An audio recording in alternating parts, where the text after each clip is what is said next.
الحمدللہ رب العالمین والصلاة والسلام على خاتم النبیین اما بعد فاعوذ باللہ من الشیطان الرجیم بسم اللہ الرحمن الرحیم الصلاة والسلام علیک یا رسول اللہ وعلى آلک واصحابک یا حبیب اللہ الصلاة والسلام علیک یا نبی اللہ وعلى آلک واصحابک یا نور اللہ۔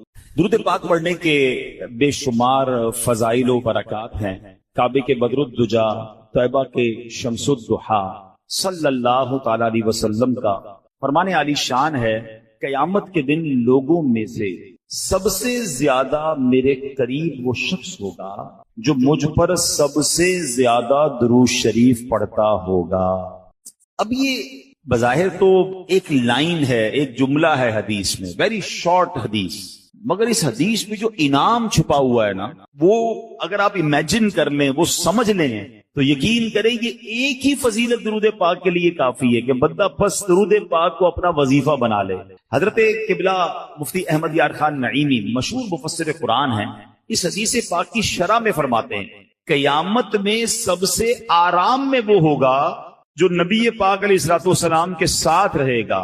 اور حضور علیہ الصلوۃ والسلام کی قربت کا طریقہ کیا ہے، نصیب ہونے کا ذریعہ کیا ہے؟ وہ درود شریف کی کثرت ہے۔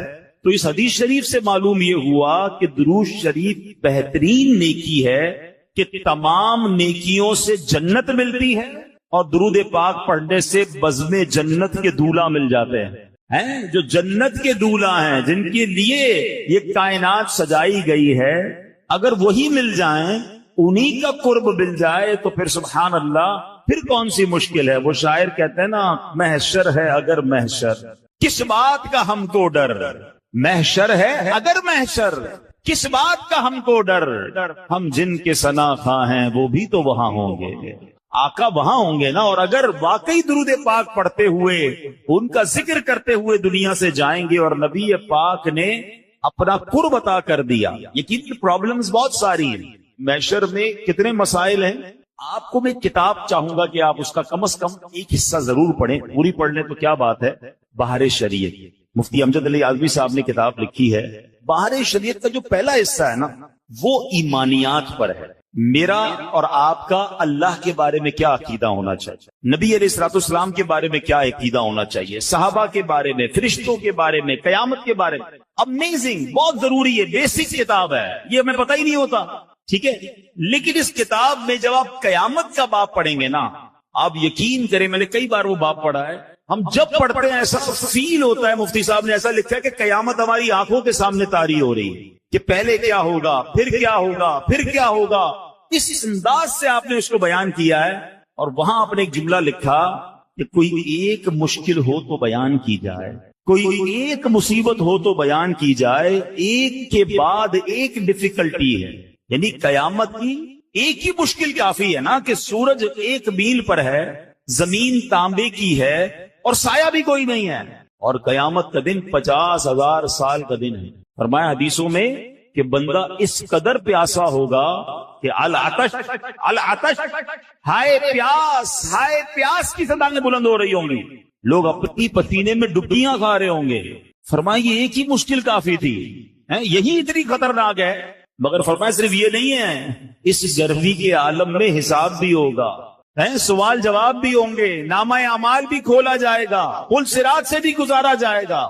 اب امیجن تو کریں کہ کتنی مشکلیں، اللہ اکبر۔ مگر اتنی ساری مشکلوں کو جب آپ دیکھتے ہیں اور پھر جب ایک ذات پاک کی طرف توجہ جاتی ہے تو پتا چلتا ہے کہ ہر مشکل کا اگر کوئی سولوشن ہے تو جناب رسول اللہ صلی اللہ علیہ وسلم کے پاس۔ اعلیٰ حضرت لکھتے ہیں نا، سنتے ہیں کہ محشر میں صرف ان کی رسائی ہے، سنتے ہیں کہ محشر میں صرف ان کی رسائی ہے، گر ان کی رسائی ہے لو جب تو بنائی ہے، آقا کی رسائی ہے۔ اور اگر کوئی امتی آقا کے قریب ہو گیا، پیاس بہت بھاری لگنی ہے، بالکل بات ٹھیک ہے، مگر اس دن ساقی کوثر کون ہوں گے؟ جام کوثر پلانے والا تو آقا ہی ہوں گے نا۔ اگر کوئی شخص نبی پاک کے قریب ہو جائے گا تو ہمیں بھی جام کوثر مل جائے گا، اور وہ جام کوثر ہے جس کے بارے میں حدیث پاک کے الفاظ کچھ اس طرح ہیں، شربتن ہنیئتم مریئا لا نغمع بعدہ ابدا، فرمایا ایسا شربت ہے، ایسا پیارا پانی ہے جو ایک بار پی لے اسے کبھی پیاس ہی نہیں لگنی ہے۔ اعلیٰ حضرت لکھتے ہیں نا کہ ٹھنڈا ٹھنڈا میٹھا میٹھا ٹھنڈا ٹھنڈا اور میٹھا میٹھا پیتے ہم ہیں پلاتے یہ ہے سلسلہ۔ یعنی آپ دیکھیے جو بھی مشکل ہے، اچھا اور کیا مشکل ہے؟ نامہ اعمال کھولے جائیں، عیب کھل جائیں گے، اتنے گناہ ہیں سب کو پتا چل جائے گا، جو پردہ ڈھکا ہوا ہے وہ پردہ کھلنے کا اندیشہ ہے۔ مگر میرے رضا کہتے ہیں کہ اپنے کرم سے ہم حلقوں کا، اپنے کرم سے ہم حلقوں کا پلہ بھاری بناتے یہ مل کر صلی اور رنگے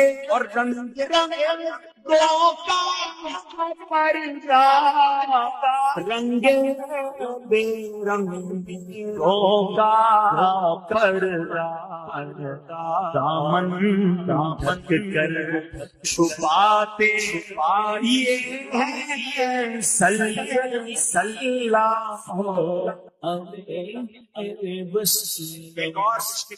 پل صراط سے گزرنا ہے، لوگ کٹ کر جہنم میں گر رہے ہوں گے، گھبراہٹ کا عالم ہوگا، چیخو پکار کا عالم ہوگا۔ یہ برج، یہ پل تلوار سے زیادہ تیز، بال سے زیادہ باریک، مگر میرے آقا کا انداز کیا ہوگا کہ اسی پل کے کنارے میرے آقا سجدے میں جا کر اللہ کی بارگاہ میں کیا صدائیں لگا رہے ہوں گے، رب سلم امتی، اے اللہ میری امت کو سلامتی سے گزار دے، رب سلم امتی۔ میرے رضا کہتے ہیں سلم سلم کی ڈھکی رس سے، سلم سلم سلم کی ڈھارس سے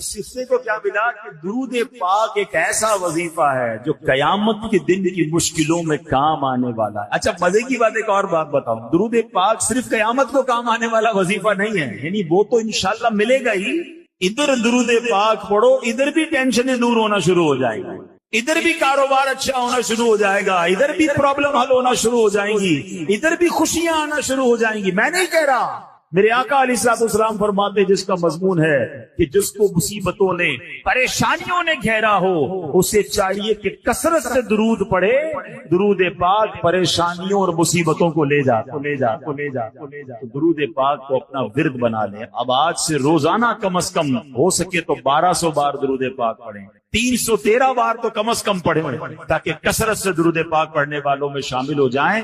آئیے مل کر محبت کے ساتھ بآواز بلند درود پاک پڑھ لیں، صلو علی الحبیب صلی اللہ تعالی علی محمد صلی اللہ علیہ وسلم۔ آج جس موضوع پر میں نے چند مدنی پھول پیش کرنے ہیں، یہ ہمارے معاشرے میں بہت تیزی سے پرابلم بڑھتی جا رہی ہے، بہت تیزی سے یہ ایشو جو ہے وہ بڑھتا جا رہا ہے، اور اس کی وجہ سے مسلمانوں کے دل ایک دوسرے سے دور ہو رہے ہیں، غلط فہمیاں جنم لے رہی ہیں۔ یعنی یوں سمجھیے کہ خاندانوں میں، دوستوں میں، رشتہ داروں میں اعتماد کم ہوتا جا رہا۔ وہ معاملہ کیا ہے میں عرض کرتا ہوں، پہلے میں آپ کو ایک واقعہ سنا۔ حضرت ابو بکر صدیق رضی اللہ تعالیٰ عنہ کا دور تھا، اور حضرت عمر فاروق رضی اللہ تعالیٰ عنہ ایک جگہ سے تشریف لے جا رہے تھے، تو راستے میں انہوں نے دیکھا کہ حضرت عثمان غنی رضی اللہ تعالیٰ عنہ کہیں بیٹھے ہیں، اور آپ رضی اللہ تعالیٰ عنہ کسی سوچ میں گم تھے۔ کبھی کبھی ایسا ہوتا ہے نا کہ آپ اور میں ایسی کسی سوچ میں ہوتے ہیں کہ سامنے سے کوئی گزر جائے پھر بھی پتہ نہیں چلتا ہے۔ بعضوں کا بندہ ہاتھ ہلاتا ہے، بھائی کدھر ہو، میری طرف تو دیکھو۔ اچھا ہم کسی کو دیکھ رہے تو سمجھ رہے مجھے دیکھ رہا ہے، مگر ہم اسے نہیں دیکھ رہے ہوتے، ذہن کہیں اور ہوتا ہے۔ بندہ جب کسی گہری سوچ میں ہوتا ہے تو سامنے کیا ہو رہا ہے اس پر توجہ نہیں ہوئی. ٹھیک. حضرت عثمان غنی رضی اللہ عنہ اسی کیفیت میں تھے. حضرت عمر فاروق رضی اللہ عنہ نے وہاں سے گزرے, آپ نے سلام کیا. یہ بھی سیکھنے کو ملا کہ جب کسی کو مسلمان کو دیکھیں, قریب سے گزریں تو سلام کریں. تو آپ نے سلام کیا. حضرت عثمان غنی نے جواب نہیں دیا. حضرت عمر فاروق کو بڑا ایسا لگا کہ عثمان غنی رضی اللہ عنہ نے جواب نہیں دیا مجھے. آپ چلے گئے حضرت ابوبکر صدیق رضی اللہ عنہ کے پاس, مسلمانوں کے پہلے خلیفہ کے پاس, کہ حضور میں نے حضرت عثمان غنی کو سلام کیا, انہوں نے جواب نہیں دیا, لگتا ہے وہ مجھ سے ناراض ہیں, کوئی مس انڈرسٹینڈنگ ہو گئی ہے, تو مجھے سمجھ نہیں آ رہا انہوں نے جواب. وہ تو بالکل فوراً جواب دیتے ہیں, ہمارا تو بڑا پیار ہے آپس میں. تو حضرت ابوبکر صدیق رضی اللہ تعالیٰ عنہ نے معاملے کو پینڈنگ نہیں کیا کہ ٹھیک ہے بعد میں دیکھ لیں گے, میں بات کر لوں گا. آپ نے کہا چلو ساتھ چلو. حضرت ابوبکر صدیق حضرت عثمان غنی رضی اللہ عنہ کے پاس حضرت عمر فاروق کو لے کر آ گئے. جب وہاں پہنچے تو دونوں نے مل کے سلام کیا. حضرت عثمان غنی رضی اللہ عنہ دونوں کو جواب دیا. حضرت ابوبکر صدیق نے کہا کہ تھوڑی دیر پہلے عمر فاروق یہاں سے گزرے, آپ کو سلام کہا, آپ نے جواب نہیں دیا. حضرت عثمان غنی رضی اللہ عنہ کیا کہتے ہیں کہ کہتے ہیں حضور میں اپنے بھائی کا سلام کا جواب نہ دوں, ایسا تو ہو ہی نہیں سکتا, میں نے کیسے ایسا ہو سکتا جواب نہیں دیا. حضرت عمر نے کہا کہ میں نے آپ کے سامنے سے میں گزرا, میں نے آپ کو سلام کیا اور آپ نے جواب نہیں دیا. تو کہتے ہیں واللہ مجھے اس کی خبر ہی نہیں کہ آپ میرے سامنے سے کب گزرے, میری تو توجہ ہی کہیں اور تھی. تو سبحان اللہ. حضرت ابوبکر صدیق کہتے ہیں یہ تو بتاؤ کس سوچ میں تھے, اگر واقعی کسی ایسی گہری سوچ میں تھے کہ عمر فاروق کا گزرنا بھی تمہیں نہ سمجھ آیا, ہمیں تو بتائیے آپ کیا سوچ رہے تھے. اللہ اکبر. ہمارے یہاں کوئی کسی سوچ میں گم بھی ہوتا ہے نا, تو سوچ ہوتی ہے کہ کاروبار کا کیا ہوگا, تو نوکری کا کیا ہوگا, دنیا کی پرابلم, یا بعض اوقات بدقسمتی سے کوئی کسی غلط کام, گناہوں والے کام کی توجہ میں گم ہو جاتا ہے.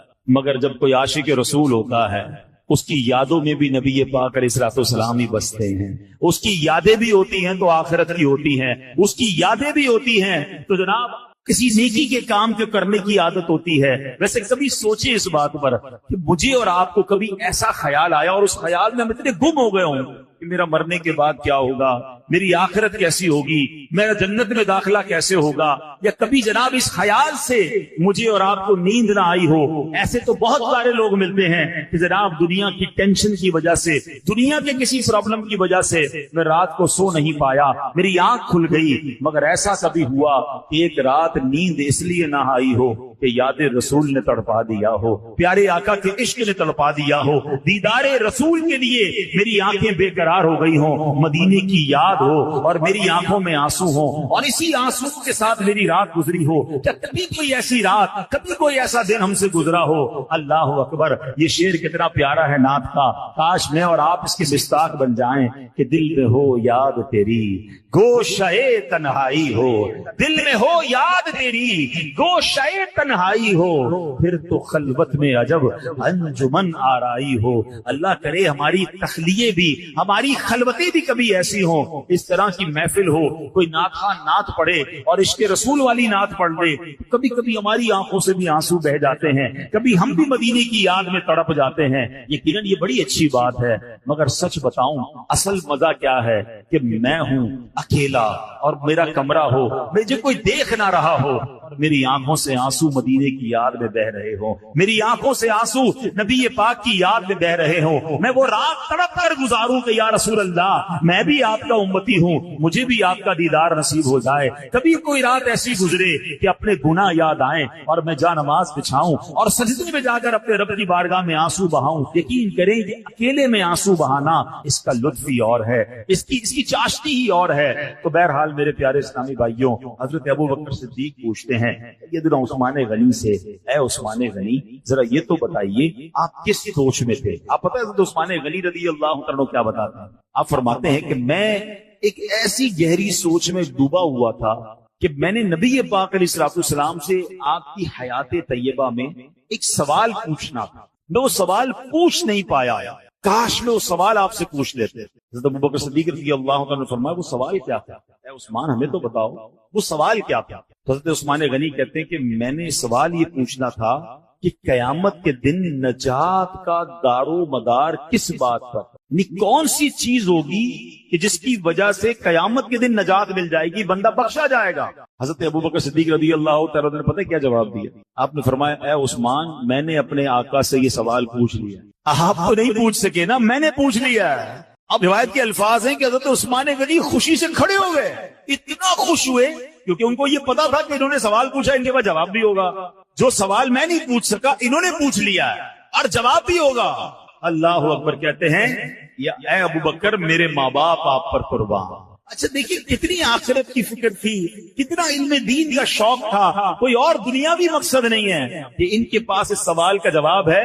خوشی سے جھوم اٹھے، کہتے ہیں ابو بکر میرے ماں باپ آپ پر قربان، آپ ہی ہم سے اس معاملے میں آگے بڑھنے میں حقدار تھے، کیا کمال آپ نے کر دیا ہے، اب مہربانی کریں جلدی سے جواب بتائیے کہ ہمارے آقا مدینے والے مصطفیٰ صلی اللہ تعالی علیہ وسلم نے کیا جواب ارشاد فرمایا۔ اچھا یہ وہ لوگ ہیں جو پہلے ہی بخشے ہوئے ہیں، یہ وہ لوگ ہیں جو پہلے ہی جنتی ہیں، جنہوں نے نبی پاک سے جنت کی بشارتیں سن لی ہیں، مگر پھر بھی ان کو پتا کرنا ہے کہ قیامت کے دن کیسے بخشے جائیں گے، نجات کیسے ہوگی۔ اب تک تو سوال سنا ہے کہ ہم میں سے کسی کے دل کی کیفیت ایسی بنی یار جلدی سے مجھے بھی جواب پتا چل جائے، میں بھی اس پر عمل کر لوں اور قیامت کے دن میں بھی بخشا جاؤں۔ سنو اب حضرت ابو بکر صدیق کہتے ہیں میں نے نبی پاک سے پوچھا ما نجات ھذا الامر، یعنی قیامت کے دن نجات کا دار و مدار کس بات پر ہے۔ سرکار دو عالم صلی اللہ تعالی علیہ وسلم نے فرمایا من قبل منی الکلمۃ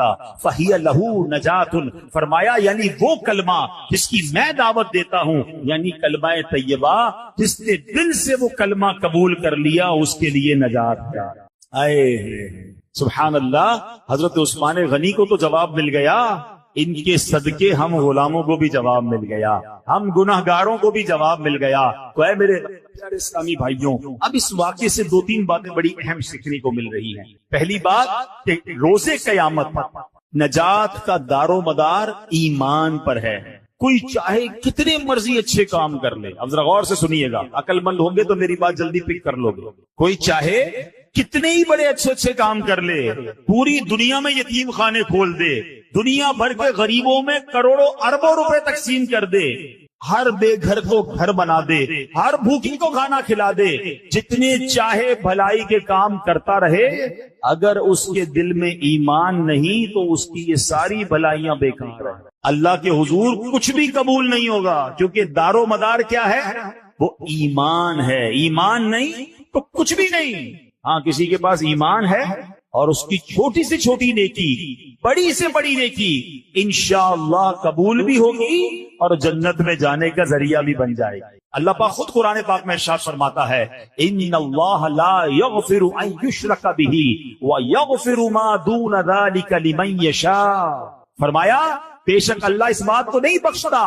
کہ اس کے ساتھ شرک کیا جائے اور اس سے نیچے جو کچھ ہے جسے چاہتا ہے معاف فرما دے۔ تو اب پتہ چلا کہ نجات کا دار و مدار کیا ہے، وہ ایمان پر ہے۔ اچھا کیا ایمان صرف کلمہ پڑھ لینے کا نام، کلمہ پڑھ لیا؟ نہیں، بلکہ ایمان تمام اسلامی عقیدے کو، اس تمام اسلامی عقیدوں کو دل سے مان لینے کا نام ہے۔ میں نے کہا نا باہر شریعت کا پہلا حصہ کیوں پڑھنے کا کہا، ہمیں اپنے عقیدے تو پتا ہو، ہمارا ایمان کیا ہے یہ تو معلوم ہونا چاہیے نا۔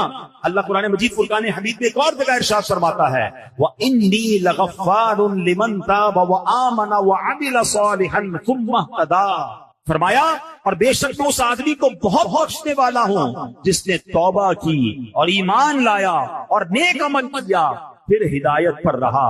تو پتہ چلا کہ تین باتوں کا ذکر ہے، ایمان، نیک اعمال اور ہدایت پر رہنا۔ جس پہ یہ تینوں باتیں ہوں گی اللہ پاک اسے بخش دیتا ہے، اس کی بخشش فرما دیتا ہے۔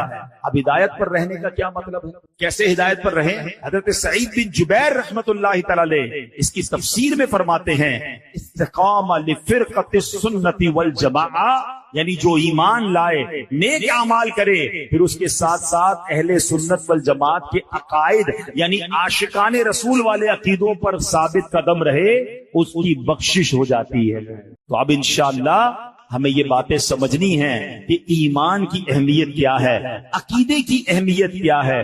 اب یہاں پر ایک اور بات بھی یاد رکھیے، ہم اس وقت الحمدللہ اللہ کا شکر ادا کرتے ہیں مسلمان، ٹھیک ہے، لیکن ایمان سنبھال کر، ایمان بچا کر قبر میں جانا، یہ بھی بات یاد رکھیے. اس وقت چاروں طرف سے ایمان پر حملے ہو رہے ہیں، بتعقیدگی کے حملے ہو رہے ہیں. عجیب عجیب انداز میں ایمان کے ڈاکو جو ہیں، کوئی قرآن کی غلط تفسیر بتا کر آپ کے ایمان پر ڈاکہ ڈال رہا ہے، کوئی جناب حدیث کی غلط شرح کر کے الگ الگ انداز میں جناب لوگ آپ کے ایمان کے در پہ ہیں. اچھا، ہمیں بھی ایک عجیب سا خبط سوار ہو گیا ہے کہ سب کو سننا ہے، ہر کسی کو سن رہے ہیں. مجھے ایک بات بتائیے لیاقت آباد والوں، بڑے عقل مند کہلاتے ہیں آپ، گھر بنانا ہو تو کس سے بناتے ہیں؟ بلڈنگ بنانے والے بلڈر سے بناتے ہیں یا موچی سے بناتے ہیں؟ جواب دیجئے. بلڈر سے بناتے ہیں. اچھا، علاج کروانا ہو تو علاج ڈاکٹر سے کرواتے ہیں یا گوشت کاٹنے والے کسائی سے کرواتے ہیں؟ ڈاکٹر سے کرواتے ہیں. کیوں بھائی؟ اچھا جناب، اب آپ نے جناب کپڑے سلوانے ہوں، آپ کہیں یار میرا موچی جیتے بھی بڑے اچھے سیتا ہے، کپڑے بھی اسی سے سلوا لوں، تو درزی سے کپڑے سلواتے ہیں یا موچی سے سلواتے ہیں؟ درزی سے سلواتے ہیں. یعنی آپ کو اتنی سمجھ آتی ہے کہ جو جس کام کا ایکسپرٹ ہو اس سے وہ کام کرنا ہے. تو پھر دین کس سے سیکھنا چاہیے؟ عالم دین سے، مفتی سے، یا جو بندہ جیسے بھی دین سکھائے اسے سیکھ لینا چاہیے. جو ٹی وی پر آ جائے، جو سوشل میڈیا پر آ جائے، جو بھی کسی بھی انداز سے ہمیں سکھائے ہم اس سے سیکھنا شروع کر دیں. اتنا مظلوم ہو گیا دین کی، دنیا کا ہر کام اس کے ایکسپرٹ سے کروانا ہے، مگر دین سکھانے کے لیے کوئی بھی آ جائے بندہ کہتا ہے سب کی سننی چاہیے، دیکھے تو صحیح کیا کہہ رہا ہے. اچھا، پھر اس کو سنتے ہیں، خود کو مطالعہ کیا نہیں، خود کو علم دین سیکھا نہیں، آپ کنفیوز ہو جاتے ہیں. یار فلاں تو یہ کہہ رہا ہے، فلاں تو یہ کہہ رہا ہے. بھائی آپ نے اس کو سنا کیوں؟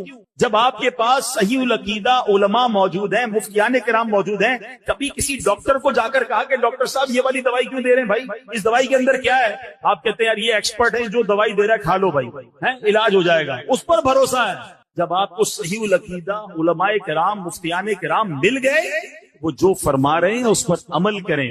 ہر کسی کی سن کر کنفیوز ہونا چھوڑ دیں، ورنہ میرے اعلیٰ حضرت نے 100 سال پہلے کہہ دیا تھا، اور اب تو حالات اور بہت خراب ہیں. آپ فرماتے سونا جنگل، رات اندھیری، چھائی بدلی کالی ہے، سونے والوں جاگتے رہیو، چوروں کی رکھوالی ہے. یعنی چور ہی رکھوال بن گئے ہیں. تو چور کر چوری کرنا کتنا آسان ہو گیا، یعنی ایمان کے ڈاکو گھوم رہے ہیں. اور پھر آپ نے فرمایا آنکھ سے کاجل صاف چرا لیں، یا وہ چور بلاتے ہیں تیری کچھڑی تاکی ہے اور تو نے نیند نکالی ہے.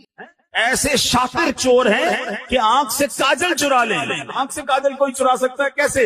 فرمایا ہاں یہ ایسے شاطر ہیں تمہیں پتہ بھی نہیں چلے گا، تمہیں دین کی بات کر کے، تمہیں سنت کی بات کر کے، تمہیں قرآن سنا کر تمہارا ایمان لے جائیں گے، اور تم سمجھو گے میں تو دین سیکھ رہا ہوں، میں تو جناب ماڈرن دین سیکھ رہا ہوں، میں تو لبرل دین سیکھ رہا ہوں. جناب آپ غور کریں یہ پلان کیا ہے جو آج کل یہ ایمان کے ڈاکو آئے ہیں.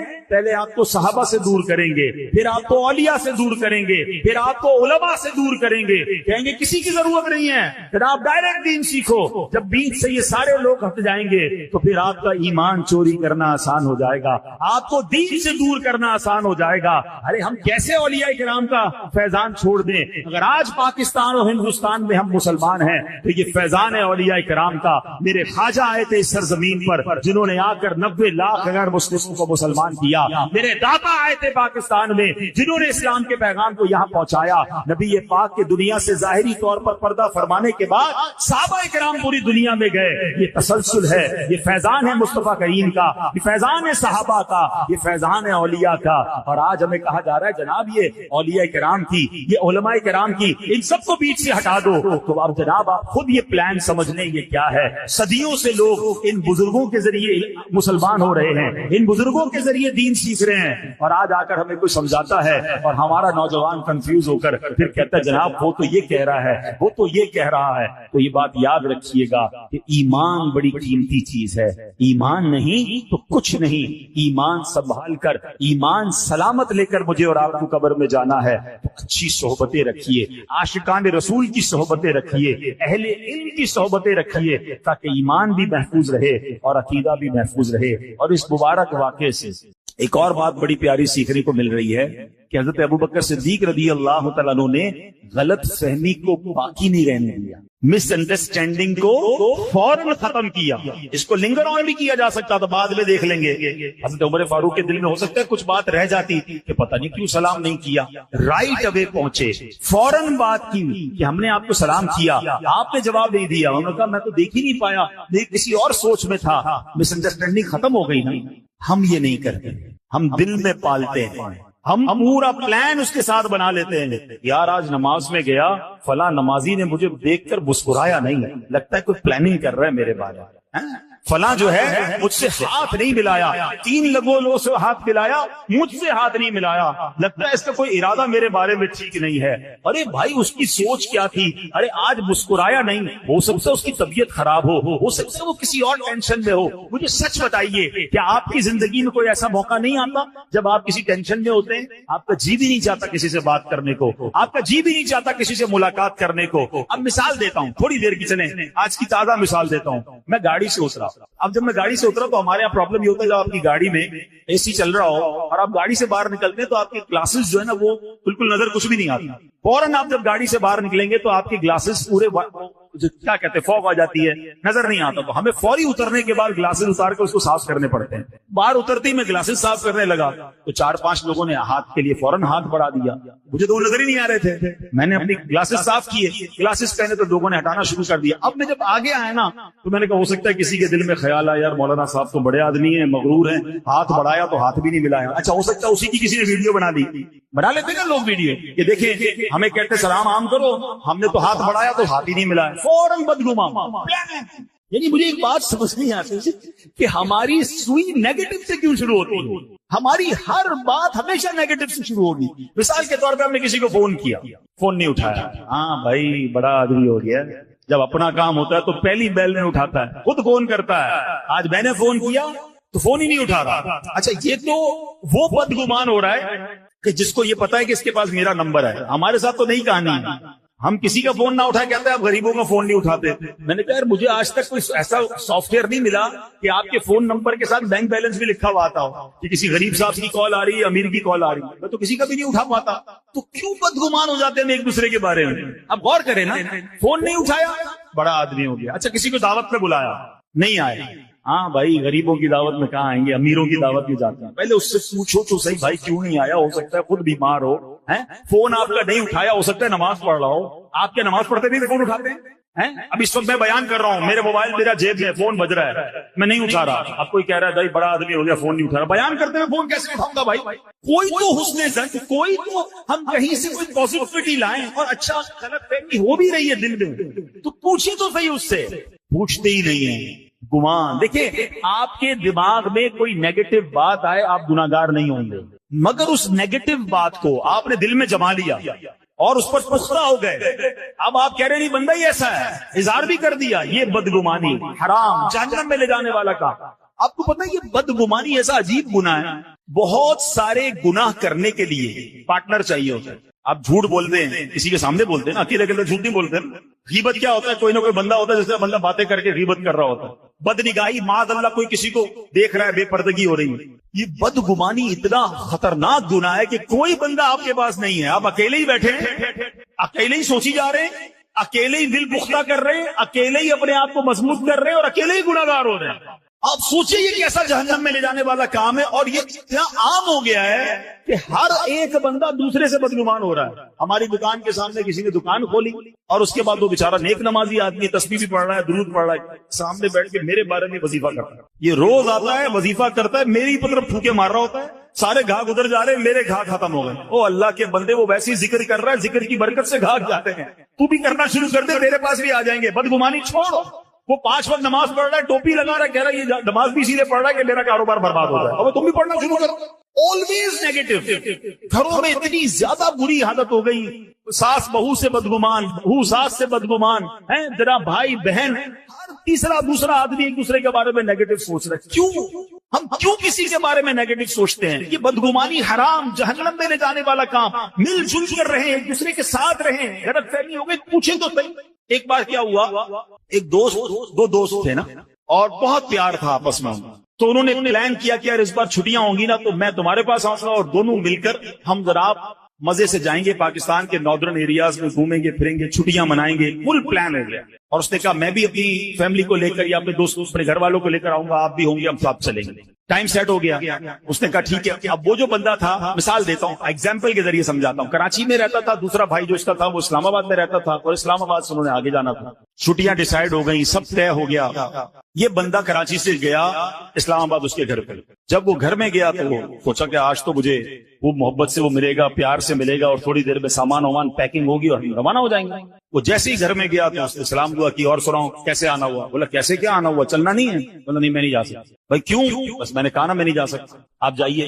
تو کہا نہ مجھے کھانے کا پوچھا، نہ پانی کا پوچھا، نہ اس نے جناب مجھ سے کوئی مسکرا کر بات کی، اور میں تو اس کے پاس آیا تھا۔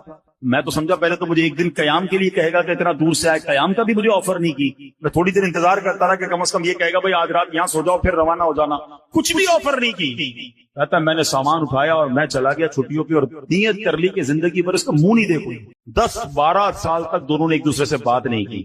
12 سال کے بعد وہ جو دوسرا والا دوست تھا اسلام آباد میں جو رہتا تھا، وہ کسی مقام سے کراچی آیا، مثال دے رہا ہوں، شہروں کے نام الگ ہو سکتے ہیں، یہ واقعہ میں نے پڑھا۔ تو وہ جب اس کے پاس آیا نا تو اس نے اس کے دفتر میں آیا تو اس نے اس کو سلام بھی نہیں دی، اس کو ہاتھ بھی نہیں بڑھایا، کہا میری پہلے بات سن لو، پھر تمہیں جو میرے ساتھ کرنا ہو کر لینا۔ اب بولو کیا کرنا ہے؟ اتنی زیادتی کی، اب کیا بات کرنے آئے ہو؟ کہ تمہیں پتا ہے کہ جب ہمارا گھومنے پھرنے کا پروگرام بنا تھا کچھ مہینوں پہلے، بڑے ارمانوں کے بعد، بڑے سالوں کے بعد میرے یہاں بیٹے کی ولادت ہوئی۔ ہاں مجھے پتا ہے تمہارے بیٹا ہوا تھا، بہت سالوں سے اولاد نہیں ہو رہی تھی، کہ جس دن تم نے میرے گھر آنا تھا اس سے چند گھنٹے پہلے میرے اس بچے کا انتقال ہو۔ میرے گھر میں کوہرام مچا ہوا تھا، میرے گھر والے اندر کمرے میں چیخو پکار کر رہے تھے، رو رہے تھے، آہو فغاں تھی، مگر مجھے ٹینشن یہ تھی میرے دوست کہ تمہیں بڑا شوق تھا چھٹیوں پہ جانے کا، اگر میں تمہیں وہ غم بتاتا تو تم بھی ساری چھٹیاں کینسل کرتے، تم بھی میرے غم میں شریک ہو جاتے، بڑی مشکل سے تم نکلے تھے، اتنا خرچہ کیا تھا، تو میں نے سوچا کہ اپنا غم اپنے پاس رکھوں اور تمہیں کسی طرح یہاں سے رخصت کر دوں تاکہ تمہارے یہ دن خراب نہ ہو۔ اب بتائیے اس پہلے دوست کا کیا حال ہوا ہوگا جو 12 سال تک اپنے دوست کو برا بلا کہتا رہا، اس کے بارے میں برا سوچتا۔ ہم کبھی تو پازیٹو سوچ لیں، کبھی تو سامنے والے سے وضاحت تو لے لیں، پوچھ تو لیں کہ ایسا کیوں تھا، کیوں نہیں مسکرائے تھے، آپ نے کیوں مجھے پراپر جواب نہیں دیا۔ نہیں میرے پیارے، خدا کے واسطے یہ نا اتفاقیاں ختم کریں، یہ بدگمانیاں ختم کریں، پازیٹو سوچنا شروع کر دیں، ورنہ ایسا نہ ہو کہ ہم بدگمانی کر کے، یہ لڑائی جھگڑے کر کے ہم ایک دوسرے سے دور ہو جائیں۔ پتہ ہے قرآن پاک ہمارے بارے میں، مسلمانوں سے قرآن کیا چاہتا ہے؟ قرآن ارشاد فرماتے ہیں وَلَا تَنَازَعُوا فَتَفْشَلُوا وَتَذْهَبَ رِيحُكُمْ، قرآن کہتا ہے آپس میں بے اتفاقی نہ کرو ورنہ تم بزدل ہو جاؤ گے اور تمہاری قوت اکھڑ جائے گی۔ یہ میرا شیطان پتہ کیا چاہتا ہے؟ ہم ایک مٹھی نہ بنے، ہم مسلمان بکھرے رہیں، ہم لڑتے رہیں، ہم دور رہیں، ہم گروہوں میں بٹ جائیں۔ آج کیا ہو رہا ہے؟ رنگ کے نام پر، نسل کے نام پر، خاندان کے نام پر، قوم کے نام پر الگ الگ ہو گئے، کوئی ایک دوسرے کا خیر خواہ نہیں رہا۔ نہ کریں ایسا، ہمارا دین ایسا نہیں ہے۔ میں آپ ایک نبی پاک علیہ السلام کے دور کا واقعہ سناتا ہوں۔ مدینہ منورہ میں جو ماشاءاللہ مدینہ شریف جاتے رہتے ہیں انہوں نے سنا بھی ہوگا، اب بھی وہ قبیلے کے لوگ ہیں، اوس اور خزرج۔ نبی پاک علیہ السلام کی سیرت پڑھی ہے، انہوں نے بھی قبیلوں کے نام سنے ہوں گے۔ یہ دو بڑے جنگجو قبیلے تھے، پہلے تو ان میں بڑا اتفاق تھا، پھر ان دونوں قبیلوں میں لڑائیاں شروع ہوئی اور اتنی لڑائی ہوئی، اور لڑائی ہوتے ہوتے آخری لڑائی ہوئی جنگ بعاث۔ یہ اتنی ہولناک تھی، اتنی خطرناک تھی کہ اوس اور خزرج کے تقریباً دونوں طرف بڑے بڑے نامور جرنیل سپہ سالار مارے گئے، یعنی یہ قبیلے کمزور ہو گئے، اتنے لوگ مارے گئے اس جنگ میں۔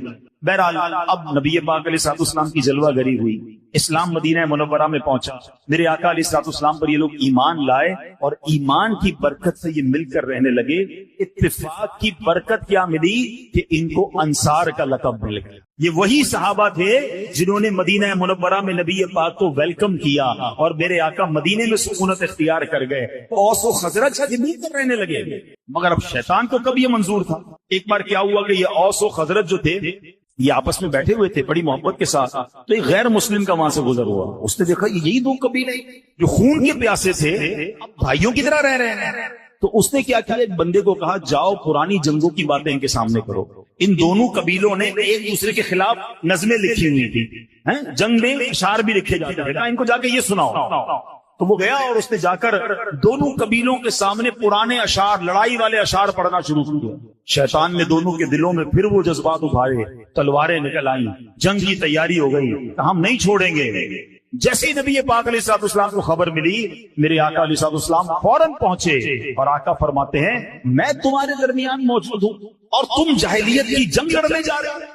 آپ علیہ الصلوۃ والسلام کی نصیحت سن کر دونوں قبیلے سمجھ گئے کہ یہ شیطانی چال تھی، غیر مسلموں کی سازش تھی۔ دونوں قبیلوں نے پھر ایک دوسرے کو گلے لگایا اور محبت کے ساتھ واپس اپنے گھروں کو آ گئے۔ اس کے پر ایک آیت کریمہ نازل ہوئی اور سبحان اللہ، سنو وہ آیت کیا ہے۔ اللہ قرآن میں فرماتا ہے وَاعْتَصِمُوا بِحَبْلِ اللَّهِ جَمِيعًا وَلَا تَفَرَّقُوا، قرآن کہتا ہے اور تم سب مل کر اللہ کی رسی کو مضبوطی کے ساتھ تھام لو اور آپس میں تفرقہ مت ڈالو۔ سبحان اللہ۔ اب اس آیت کے تحت اللہ پاک نے آپس میں محبت رکھنے کا حکم دیا، آپس میں پھوٹ ڈالنے سے منع کیا، کیونکہ آپس کے اختلاف میں ہلاکت و بربادی ہے۔ علامہ قرطبی رحمۃ اللہ تعالی علیہ فرماتے ہیں مطلب یہ ہے کہ اے لوگوں، اپنی خواہشات اور مختلف آراز کے پیچھے چلتے ہوئے اختلافات میں مت پڑو، بلکہ دین میں بھائی بھائی ہو جاؤ۔ سبحان اللہ۔ اب ہے میرے پیارے اسلامی بھائیوں، ایک اور خوبصورت بات بتاؤں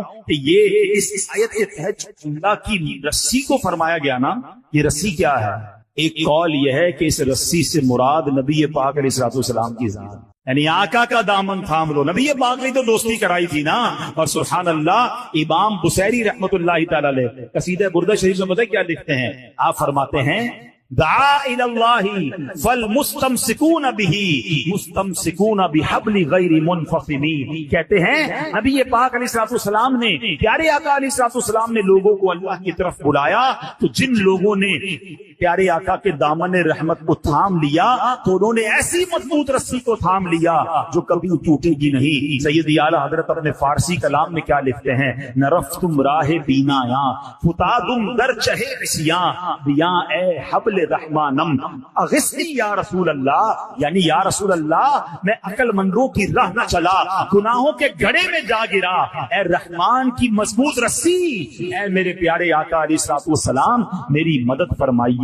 تو آقا علیہ الصلوۃ والسلام کا دامن تھامنا گویا اللہ کی رسی کو تھامنا ہے۔ ایک اور جگہ بریلی کے تاجدار لکھتے ہیں نا، آسیوں تھام لو دامن مصطفیٰ، آسیوں تھام لو دامن مصطفیٰ اور پڑھو رب کی رحمت پہ لاکھوں سلام۔ تو اے میرے پیارے اسلامی بھائیوں، ہمیں آپس کے تفرقے سے بچنا ہے، ہمیں آپس کی نفرتوں سے بچنا ہے۔ عاشقان رسول مسلمانوں کو ایک ہو کر رہنا ہے۔ یہ چھوٹی چھوٹی باتوں پر دل کھٹا نہ کیا کرو، رشتہ داریاں نہ توڑ دیا کرو، دوستیاں ختم نہ کیا کرو، مسلمانوں کے لیے کینہ اور بغض نہ رکھا کریں، دل بڑا رکھیں۔ ایک بات سمجھ لیجئے، ہم سارے انسان ہیں اور انسان یہ خطا کا پتلا ہے، انسان سے مسٹیک بھی ہو جاتی ہے۔ اگر میرے بھائی سے کوئی غلطی ہو بھی گئی ہے تو کوئی بات نہیں، میں اسے معاف کر دوں۔ ہمارا ایک اور پرابلم پتہ ہے کیا ہے کہ ہم آپس کے جو تعلقات ہیں نا وہ ہم ادلے بدلے میں رکھتے ہیں۔ اس نے مجھے بلایا تو میں ایسے بلاؤں گا، اس نے مجھ سے مسکرا کر ملا تو میں ملوں گا، اس نے تحفہ دیا تو میں تحفہ دوں،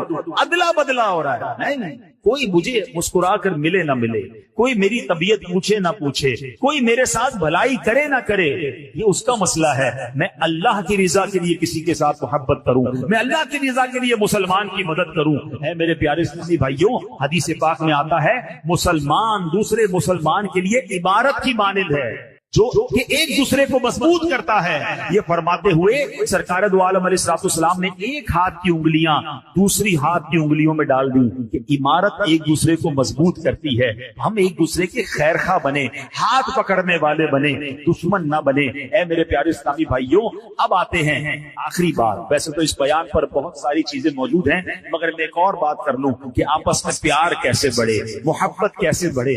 آج بیان کے بعد ہم کیا ایسا کام شروع کر دیں کہ چلیں دلوں سے نفرت دور ہوں۔ تو آئیے، محبت بڑھانے والے آقا، ساری دنیا کے مسلمانوں کو جوڑنے والے آقا صلی اللہ علیہ وسلم نے فرمایا لا تدخلوا الجنت حتی تؤمنوا، تم اس وقت تک جنت میں داخل نہیں ہو سکتے جب تک ایمان نہ لے آؤ۔ پھر فرمایا ولا تؤمنوا حتی تحبوا، اور تم اس وقت تک کامل مومن نہیں ہو سکتے جب تک آپس میں محبت نہ کرو۔ اور سبحان اللہ، آقا فرماتے کیا میں تمہیں وہ بات نہ بتاؤں جو آپس میں محبت کو بڑھا دی ہے؟ فرمایا افشوا السلام بینکم، آپس میں سلام کو عام کرو. تو سلام کو عام کریں، ہیں ایک دوسرے کو دیکھیں، ملیں، سلام کریں. جس کو جانتے نہیں جانتے سلام کرتے ہوئے آگے بڑھیں تو انشاءاللہ یہ محبتیں بڑھائے گی. اسی طرح مصافحہ، ہاتھ ملانا، یہ بھی محبت اور اخوت کو بڑھانے کا طریقہ ہے. سرکار دو عالم علیہ الصلوۃ والسلام فرماتے ہیں ایک دوسرے کے ساتھ مصافحہ کرو، اس سے کینہ یعنی دل میں چھپا ہوا جذبہ عداوت جو ہے وہ جاتا رہتا ہے. تو اے میرے پیارے اسلامی بھائیوں، ہمیں مسلمانوں کے لیے ہمدردی ہونی چاہیے. ایک اور جگہ سرکار دو عالم علیہ الصلوۃ والسلام فرماتے ہیں جو کسی غم زدہ شخص سے غم خاری کرے گا اللہ پاک اسے تقوی کا لباس پہنائے گا اور روحوں کے درمیان اس کی روح پر رحمت فرمائے گا. اور جو کسی مصیبت زدہ سے غم خاری کرے گا اللہ پاک اسے جنت کے جوڑوں میں سے 2 ایسے جوڑے عطا کرے گا جن کی قیمت پوری دنیا بھی نہیں ہو سکتی ہے. جنتی جوڑے چاہیے تو غم خاری کریں، دلوں میں سکون داخل کریں، ٹینشن نہ دیں، ہاں راحت دیں. کچھ لوگ ہوتے ہیں جو لوگوں کے لیے ٹینشن بنتے ہیں، روب جماتے ہیں، دھمکاتے ہیں، ڈراتے ہیں. ایسا مت کرو. مسلمانوں کو راحت پہنچاؤ، تم مسلمانوں کو خوش کرو گے اللہ تمہیں خوش کر لے گا، اللہ تمہاری مشکل آسان کر دے گا. آپ لوگوں کے لیے آسانیاں پیدا کرنے والے بن جائیں. تو آج ہے میرے پیارے اسلامی بھائیوں، اگر کسی وجہ سے کسی رشتہ دار، کسی دوست، کسی پڑوسی سے کسی وجہ سے بھی اگر کوئی شرعی وجہ نہیں ہے اور آپس میں دوری ہو گئی ہے، غلط فہمی ہو گئی ہے، اللہ کی رضا کے لیے معاف کریں، دل بڑا کر لیں، محبت کے ساتھ رہیں. چھوٹی سی زندگی ہے، کب تک لڑتے رہو گے؟ ان چیزوں کو ختم کر کے پیار اور محبت کے ساتھ زندگی گزاریں. اللہ ہمیں باہم اتفاق اور اتحاد نصیب فرمائے، ہمیں نفرتوں سے دور رکھے، ہمیں خوش اسلوبی کے ساتھ، حسن ظن کے ساتھ زندگی گزارنے کی توفیق عطا فرمائے، اور ہم سب کو اپنے ایمان کی اور عقیدے کی حفاظت کرنے کی توفیق عطا فرمائے. الحمدللہ ایسی پیاری. اور یہ واقعہ سرور کائنات علیہ السلام اپنے صحابہ کو سنا رہے ہیں. فرمایا وہ لقمہ اس عورت نے روکا اور فقیر کو دے دیا. اب اس عورت کے کچھ عرصے بعد بچے کی ولادت ہوئی. بچہ تھوڑا سا بڑا ہوا، باہر ماں کے ساتھ چلنے لگا، گھومنے پھرنے لگا. تو باہر گیا تو ایک بھیڑیا آیا، اور بھیڑیا آ کر اس کے بچے کو اس نے منہ سے پکڑا اور بھاگ گیا. ماں پیچھے بھاگ رہی، میرا بیٹا، میرا بچہ، اور بھیڑیا آگے بھاگ رہا ہے. اللہ اکبر. اللہ تبارک و تعالی نے ایک فرشتے کو حکم دیا کہ بھیڑیے کے پیچھے جاؤ، اس کے منہ سے بچہ چھین کر لاؤ اور اس کی ماں کے حوالے کر دو، اور ماں کو کہہ دینا اللہ عز و جل نے تم پر سلام بھیجا ہے اور فرمایا ہے کہ یہ لقمے کے بدلے لقمہ ہے. بات آئی سمجھ میں؟ اپنا لقمہ جو تم نے میری راہ میں دیا تھا، بھیڑیا کے لقمے سے تمہارے بیٹے کو بچایا ہے تمہارے رب نے. اللہ نے سلام بھیجا ہے. اے میرے میٹھے اسلامی بھائیو، یہ حدیث بتا رہی ہے کہ گناہ، نیکی جو تھوڑی سی بھی ہو نا، وہ ضائع نہیں کی جاتی، وہ اللہ کے یہاں محفوظ ہے. جمعے کے خطبے میں ایک حدیث سنتے ہیں، البر لا یبلا والذنب لا ینسا والدیان لا یموت. سن لو، نیکی پرانی نہیں ہوتی، گناہ بھلایا نہیں جاتا، اور فیصلہ کرنے والا جو رب عز و جل ہے اسے موت نہیں آتی ہے. اب ہمیں سوچنا ہے کہ ہم نیکی کر بھی رہے ہیں کہ نہیں، کہ گناہ کر کر کے اپنے اکاؤنٹ کو بھری جا رہے ہیں. یہ چھوٹے چھوٹے صدقے جب موقع ملے نا، ماشاءاللہ ہم جمعہ پڑھنے جاتے ہیں، کل بھی جائیں گے. مسجدوں میں ہم نے دیکھا ہوگا مسجد کا ڈبہ آتا ہے سامنے، کچھ نہ کچھ ڈال دیا کرو اس نیت کے ساتھ کہ یار تھوڑے اور جمع کرا دوں اپنی آخرت میں، تھوڑے اور اپنے پیسے جمع کرا، تھوڑے اور آگے چلے جائیں. اور یہ میں ایسے ہی خود نہیں کہہ رہا، سبحان اللہ. میں آپ کو بڑی خوبصورت 2-3 حدیثیں سناتا ہوں. پہلے تو یہ سمجھیے کہ آج کل دنیا میں اور آپ یہ چاہتے ہیں کہ ہمارے جو پیسے ہیں نا سیکیور رہیں. آج کل بڑا عجیب معاملہ، اچانک آگ لگ جاتی ہے، کسی کے پیسے چوری ہو جاتے ہیں، لوگ پریشان رہتے ہیں، سیکیورٹی مل جائے. ٹھیک ہے، تو میں آپ کو ایک حدیث سنانے جا رہا ہوں. نبی پاک علیہ الصلوۃ والسلام فرماتے ہیں، اللہ کے حبیب علیہ الصلوۃ والسلام فرماتے ہیں کہ رب عز و جل فرماتا ہے، یعنی یہ حدیث قدسی ہے. اللہ فرماتا ہے اے ابن آدم، اپنے خزانے میں سے میرے پاس کچھ جمع کر دے. اپنے پیسوں میں سے کچھ پیسے میرے پاس جمع کر دے. میں حدیث کا خلاصہ عرض کر رہا ہوں. نہ جلے گا، نہ ڈوبے گا، نہ چوری کیا جائے گا. سنو کیسی سیکیورٹی ہے. انشورنس آج کل لوگ کراتے ہیں جس میں بعض اوقات حرام انشورنس ہوتی ہے. میں آپ کو سبحان اللہ ایک ایسی گارنٹیڈ مدنی انشورنس بتا رہا ہوں کہ رب فرما رہا ہے، اللہ فرما رہا ہے اپنا مال میرے پاس جمع کرا دے. نہ جلے گا، نہ ڈوبے گا، نہ چوری ہوگا. اور اللہ فرماتا ہے میں اس وقت تجھے پورا بدلہ دوں گا جب تو اس کا زیادہ ضرورت مند ہوگا. کون سا وقت ہوگا وہ؟ قیامت کا دن جب بچہ ماں کے پاس جائے گا نا، ماں ایک نیکی دے دے، ماں پھنس گیا ہوں ایک نیکی چاہیے، ماں اس ایک نیکی میں بھی بیٹے کی مدد نہیں کرے گی. ماں جائے گی اولاد کے پاس کہ بیٹا میرا ایک گناہ لے لو، اولاد کہے گا ماں سے کہ نہیں میں تمہاری مدد نہیں کر سکتا. باپ بیٹے کی ہیلپ نہیں کرے گا. ایسا حال، مگر کون حامی ہوگا؟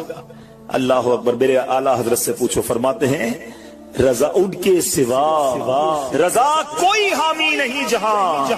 کہاں؟ قیامت کے دن کیا ہوگا؟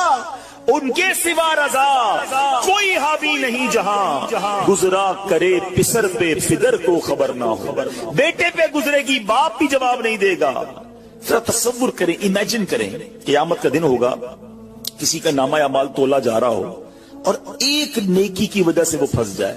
گناہ ایک زیادہ ہے، پلڑا بالکل ایک نیکی کی وجہ سے نیچے ہے. کتنا یاد آئے گا کہ کاش تھوڑا اور صدقہ کر دیتا، کاش 2 رکعت نفل پڑھ لیتا. نفل چھوڑ دیتے ہو نا، نفل ہی ہے نا، درود نہیں پڑھتے، ذکر الہی نہیں کرتے، چھوٹی چھوٹی نیکی سمجھ کر چھوڑتے ہو. اگر یہ چھوڑتے وقت خیال آئے نا کہ کہیں ایسا نہ ہو کہ وہی ایک نیکی کم پڑ گئی اور میں اللہ نہ کرے جہنم میں نہ ڈال دیا جاؤں. فَأَمَّا مَنْ ثَقُلَتْ مَوَازِينُهُ، جس کی تولے بھاری ہو گئی، قرآن کہتا ہے فَهُوَ فِي عِيشَةٍ رَاضِيَةٍ، وہ من مانتے چین میں عیش میں ہوگا. اور جس کی تولے ہلکی پڑ گئی، وَأَمَّا مَنْ خَفَّتْ مَوَازِينُهُ فَأُمُّهُ هَاوِيَةٌ وَمَا أَدْرَاكَ مَا هِيَ نَارٌ حَامِيَةٌ. جس کی تولے ہلکی پڑ گئی، وہ نیچا دکھانے والی گود میں ہے، اور وہ کیا ہے تم نے کیا جانا؟ شولے مارتی بھڑکتی ہوئی آگ، یعنی جہنم میں ڈالا جائے گا.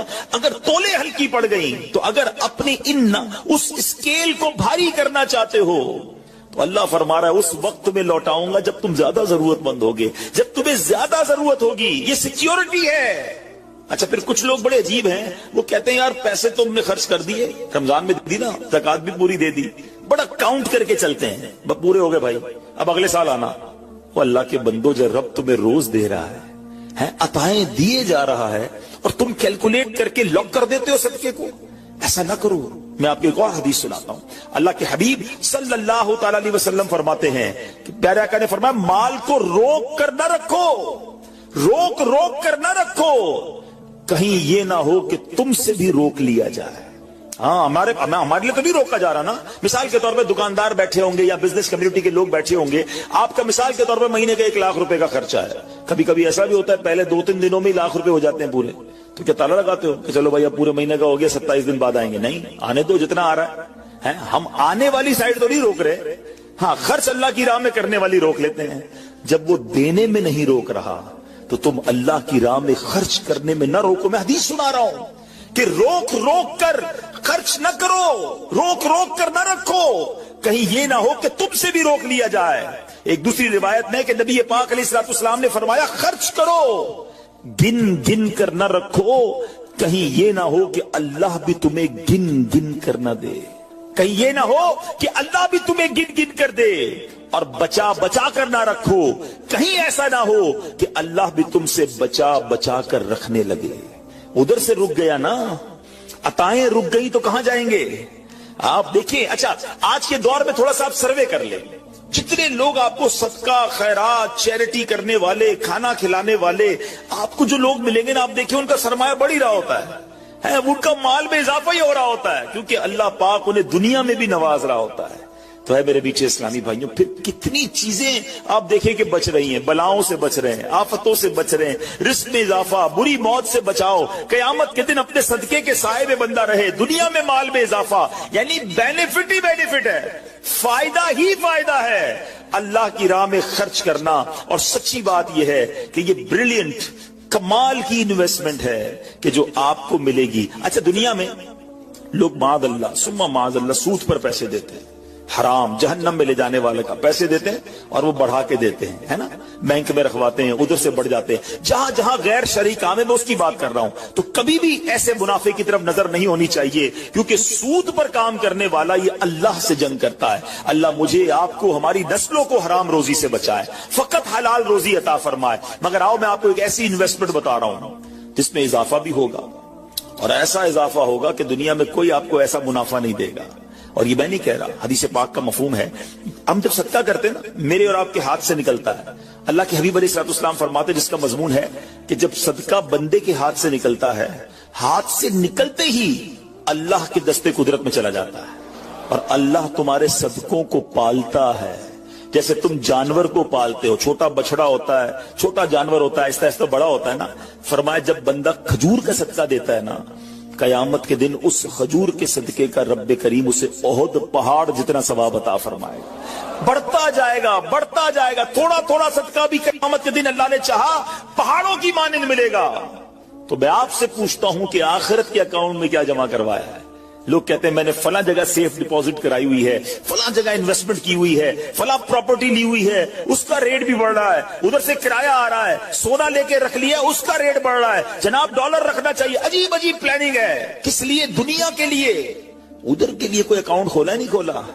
آخر میں آپ کو لاجیکلی ایک چوٹ کرنے والا واقعہ سناتا ہوں، پھر انشاءاللہ کنکلوژن کی طرف آتے ہیں کہ ایک ملک تھا، اس میں بڑا نرالا کمپٹیشن ہوا، امیزنگ، حیرتناک۔ بادشاہ تو بادشاہ ہوتے ہیں، مرضی جو ان کی کریں۔ بادشاہ نے اعلان کر دیا جناب پورے ملک میں چیک کرو سب سے بڑا بے وقوف کون ہے، اس کو تحفہ دینا ہے۔ عقل مندوں کے مقابلے تو سنے تھے، بے وقوف کا مقابلہ، چلے جناب شروع ہو گئے مقابلے۔ عجیب عجیب بے وقوف آتے تھے، اپنے کرتب دکھاتے، اپنی باتیں دکھاتے۔ وزیر تھے جو ٹیسٹ کرتے کرتے کرتے آخر کار ایک بندہ ایسا تھا جس سے بڑا بے وقوف پورے ملک میں نہیں تھا، بادشاہ کے سامنے کھڑا کر دیا۔ بادشاہ سلامت بڑے تجربے کیے، بڑے ٹیسٹ کیے، ہی is the biggest fool of our country, یہ ہمارے ملک کا سب سے بڑا جو ہے نا بے وقوف ہے۔ بادشاہ نے کہا چیک کر لیا، کہا چیک کر لیا۔ بادشاہ نے اپنی مالا اتاری سونے جواہرات کی، اس بے وقوف کو پہنا دی۔ بے وقوف بڑا خوش، گھر آیا۔ تھوڑے دن ہوئے تو بے وقوف کو پتا چلا کہ بادشاہ سلامت بڑے بیمار ہیں، بڑے زیادہ بیمار ہو گئے۔ کہتا اچھا میں بھی جاؤں گا دیکھنے۔ تھا تو بے وقوف نا، سمجھ تو پڑتی نہیں تھی، چلا گیا بادشاہ کے پاس۔ کہ بادشاہ سلامت کیا حال ہے آپ کو، سنائیے، سنا بڑے بیمار ہو گئے ہیں۔ بادشاہ بہت زیادہ بیمار تھا، آخری لمحات تھے، کہتا ہے بس اب تو اس جہان کو چھوڑ کر جا رہا ہوں۔ اچھا، بیوقوف کہتا ہے بادشاہ کو اچھا آپ کہیں اور جا رہے ہیں؟ کہاں جا رہے ہیں؟ اس کو یہ بھی نہیں پتا تھا کہ مرنا بھی ہوتا ہے، بیوقوف جو تھا۔ تو بادشاہ کہتا ہے میں اس دنیا کو چھوڑ کے دوسری دنیا میں جا رہا ہوں۔ اچھا، تو بادشاہ سلامت یہ بتائیے کہ ادھر میں دیکھتا ہوں آپ کا بہت بڑا محل ہے، بیوٹیفل بیڈ رومز ہیں، شاندار مکان ہے، جدھر جا رہے ادھر مکان بنا لیا آپ نے؟ تو بادشاہ کہتا نہیں ادھر تو میں نے جھوپڑی بھی نہیں بنائی ہے۔ اچھا بادشاہ سلامت میں دیکھتا ہوں آپ کے پاس بہت پیسے ہیں، بڑا مال ہے، آپ تو بانٹتے بھی سونا ہی ہیں، سونے کے جواہرات کے ڈھیر لگے ہوئے ہیں آپ کے پاس، جدھر جا رہے ادھر پیسے بھجوا دی نہیں بھجوائے؟ تو بادشاہ کہتا ہے میں نے تو وہاں پوٹی کوڑی بھی نہیں بھجوائی ہے۔ اچھا بادشاہ صاحب میں دیکھ رہا ہوں آپ کے آس پاس بڑے خادم خادمائیں، کنیز غلام ہیں، ہر طرف آپ کی خدمت گار ہیں، جدھر جا رہے ہیں ادھر کچھ غلام کنیز خادمہ بھجوائے نہیں بھجوائے؟ بادشاہ کہتا ہے ادھر تو کوئی خادم نہیں ہوگا۔ اس بے وقوف نے بڑی کمال کا کام کیا، اس نے وہ مالا اتاری اور بادشاہ کے گلے میں بنا لی۔ کہا حضور پھر مجھ سے بڑے بے وقوف تو آپ ہوئے نا، آپ کو پتا ہے آپ کہیں اور جا رہے ہیں، آپ کو پتا ہے اس دنیا سے آپ کسی اور دنیا میں جا رہے ہیں، نہ گھر بنایا، نہ پیسے بھجوائے، نہ خادم بھجوائے، کرو گے کیا ادھر؟ بس پھر تو یہ حکایت ہے، مگر سچ بتاؤ یہ کتنی بڑی چوٹ ہے۔ شاید جتنے لوگ مجھے یہاں سن رہے ہیں سب گھر میں ہی رہتے ہیں، جھوپڑی میں یا روڈ پہ کوئی نہیں سوتا ہوگا۔ دنیا میں جو مجھے سن رہے ہیں بہت سو کے پاس مکانات ہیں، مگر کیا جنت میں گھر بن گیا؟ ادھر سے تو جانا ہی ہے نا، تھوڑے دن رہ گئے، جی ہاں تھوڑے ہی دن رہ گئے۔ ہمیں نہیں پتا کہ آج کا دن اور آج کی رات بھی زندہ رہیں گے کہ نہیں، لیکن جیسے ہی آنکھیں بند ہوئی، جیسی سانسیں ختم ہوئی، ادھر کیا ہے میرے پاس؟ ادھر تو گھر میرا نہیں، پرایا ترکا۔ کیا کہتے جیسے ہی میری اور آپ کی آنکھیں بند ہوں گی نا، حساب کتاب شروع ہو جائے گا، یہ بیٹے کو کتنا ملے گا، بیٹی کو کتنا ملے گا، بیوی کو کتنا، جناب رشتہ دار سارے حساب کتاب لے کے بیٹھ جائیں گے، میرا کچھ بھی نہیں بچنا۔ بلکہ کتابوں میں لکھا کہ جب انسان مرتا ہے نا، قبر میں جاتا ہے تو گھر والے کہتے ہیں میت نے پیچھے کیا چھوڑا، فرشتے کہتے ہیں میت نے آگے کیا بھیجا ہے، بتاؤ نا کیا بھیجا ہے ادھر گھر ریڈی ہے کہ نہیں؟ ادھر کچھ پیسے, ادھر کوئی ڈپازٹ, جو اللہ فرما رہا ہے اپنا خزانہ میرے پاس جمع کروا, میں تجھے لوٹاؤں گا, میں نے جمع کروایا کہ نہیں. یہ سوچنے والی بات ہے. یہ سب ادھر رہ جائے گا. کتنا کھا لوں گا میں, کتنا پہن لوں گا, جو بڑا ہوا وہ ادھر ہی رہ جانا ہے. ادھر بھیج دوں کیونکہ وہاں اکیلا ہوں گا. میرے اعمال تولے جائیں گے اور مجھے پتا ہے گناہ ہی گناہ ہے, خطائیں ہی خطائیں ہیں. مارا جاؤں گا, پکڑا جاؤں گا. اگر اللہ صدقہ قبول کر لے, کچھ نیکیاں ایسی کر جاؤں جو آخرت کے اکاؤنٹ میں جمع ہو جائے. تو اے میرے میٹھے اسلامی بھائیوں, خدا را آج یہ ذہن بنا لیجئے کہ جب بھی اللہ کی راہ میں خرچ کرنے کی باری آئے تو اس کو برڈن فیل نہ کریں, بوجھ فیل نہ کریں, سعادت فیل کریں, محسوس کریں کہ یا اللہ تیری مہربانی, پھر موقع دیا اپنے اکاؤنٹ میں جمع کرانے کا. بلکہ اکثر ایسے ہوں گے جو سوچ رہے ہوں گے یار اپنے پاس تو اتنے پیسے نہیں ہیں, ہم کہاں سے بنائیں گے. اللہ دل دیکھتا ہے, وہاں نیتیں دیکھی جاتی ہیں. ہاں آپ نیت تو کر لو نا کہ اللہ مجھے مسجد بنانی ہے, اللہ انتظام خود کر دے گا.